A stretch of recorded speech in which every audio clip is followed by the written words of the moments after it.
tous, aujourd'hui on se retrouve pour la présentation du Dacia Logi que je viens d'acquérir il y a quelques jours.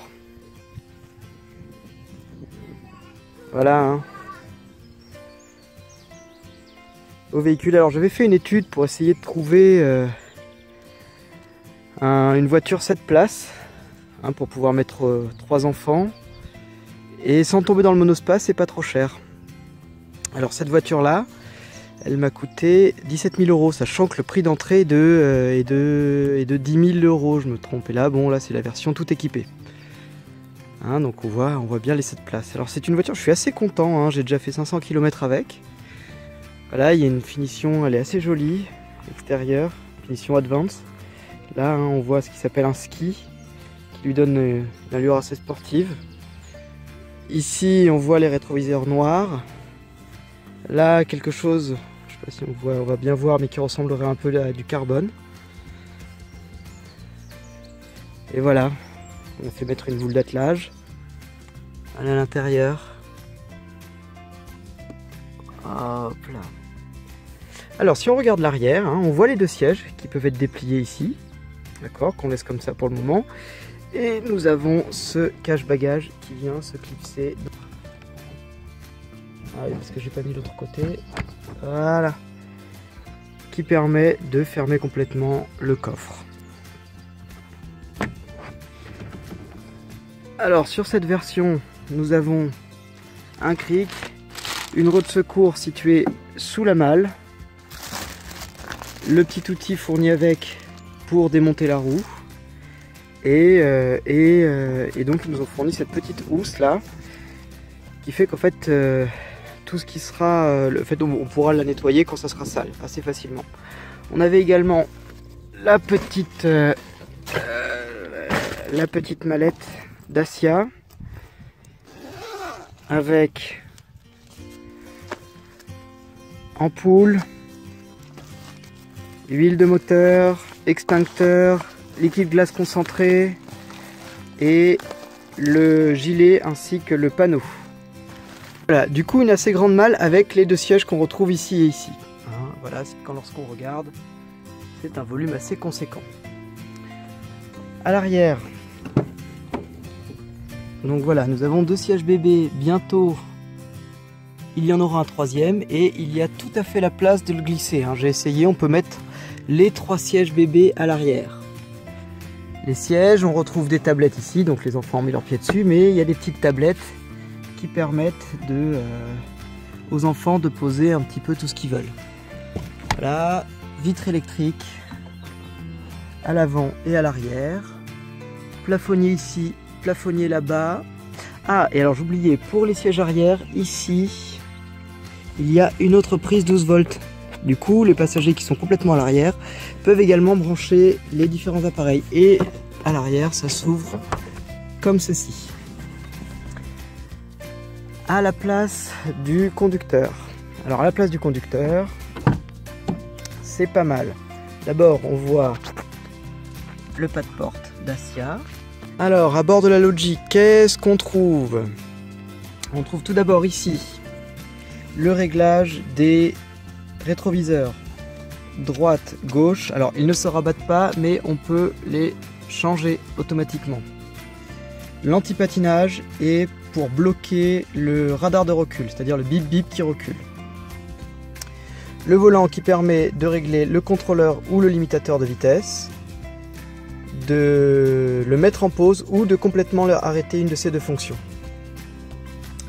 Ici, l'ordinateur de bord, enfin ou la plateforme multimédia, hein, qui est vraiment franchement bien faite avec la radio, le média, c'est-à-dire qui permet de contrôler n'importe quel appareil Bluetooth.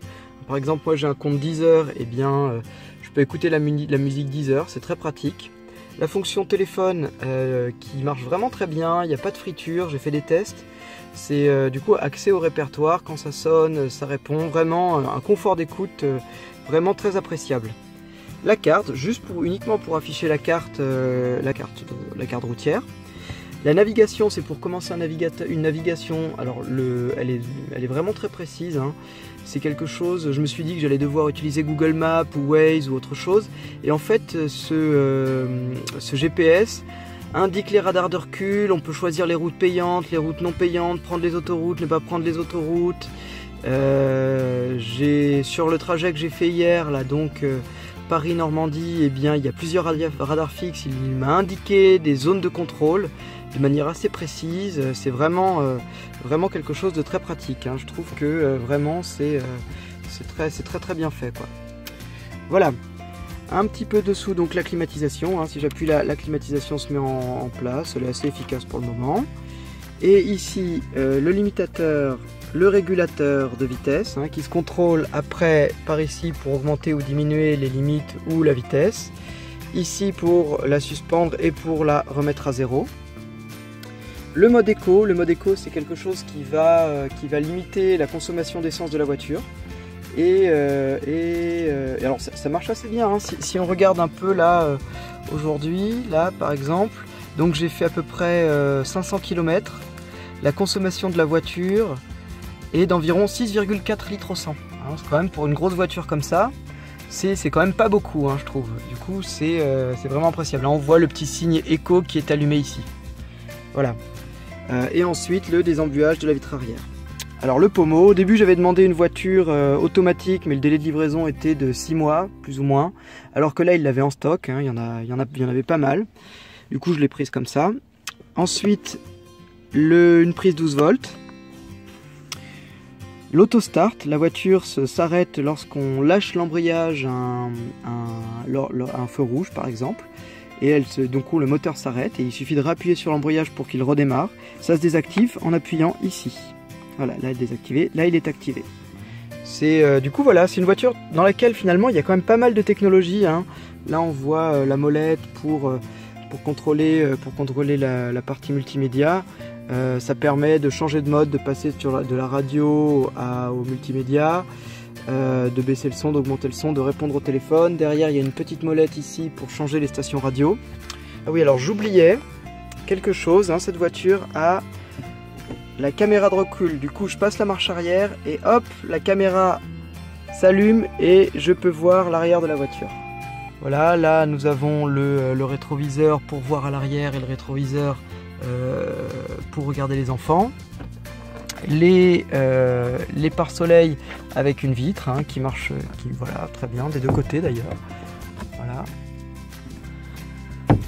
Du coup, c'est une voiture, j'en suis vraiment très content parce que eh bien, en fait, elle a de la technologie, il y a vraiment beaucoup de choses. Elle est assez complète. Et en fait, voilà, je l'ai payé 17 500 €, hein, d'accord, roue de secours, garantie assistance Renault Dacia pendant 3 ans. Et alors, quand on regarde comme ça, bon, alors d'accord, ça n'a pas la classe d'une Picasso une Grand Picasso, mais la Grand Picasso, l'entrée de gamme c'est 33 000 €, hein.